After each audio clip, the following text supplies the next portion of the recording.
هرجع معاكم شويه كده، نعمل سلسله اسمها سلسله لانواع الكلاينتس والمديرين. تمام.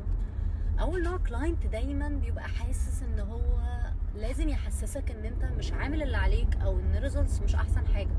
هو فاكر ان هو لما يعمل حاجه زي كده ان هو هيشجعك انك تعمل اكتر، مع ان ده ممكن يتسبب في احباط الناس جدا ويخليها انها ما تعرفش تحقق بجد. احيانا كمان بيعمل زي فولس ريزلتس. يعني ايه فولس ريزلتس؟ يعني هو بيديك امبريشن ان الريزلتس مش احسن حاجه، فتبدا انت تغير وتعمل حاجات تانية من عندك، فبالتالي بتبقى بتغيرت السكسس ستوري او الباث واي اللي اوريدي ناجح اللي انت ماشي فيه وبتغيره لحاجه تانية. فبالتالي هو ما بيستفادش اي حاجه غير ان هو بيحبط الشخص ده. غير كده ان هو بيخليك تخش في طريقه تانية او حاجه تانية اوريدي ممكن ما تكونش ناجحه زي الطريقه الاولانيه. فدايما يا جماعه دي مش احسن حاجه.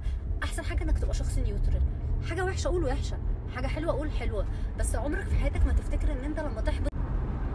عشان كده دايما زي ما بقول لكم ما ينفعش ان انت تديني فولس امبريشن فتديني ان انا افتكر ان انا يعني الريزلتس بتاعتي مش احسن حاجه. لان في الاخر يا جماعه الماركتنج از تيستنج، يعني انا بجرب في اكتر من اتجاه، واكتر اتجاه بيجيب معايا كويس هو ده اللي بكمل فيه.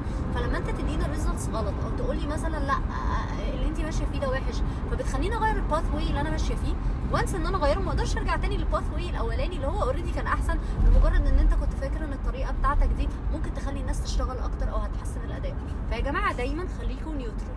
حاجه حلوه قول حلوه، حاجه وحشه قول وحشه، لان ده بيساعدنا جدا جدا كفيدباك ان احنا نوصل لاحسن ريزلتس. وشكرا.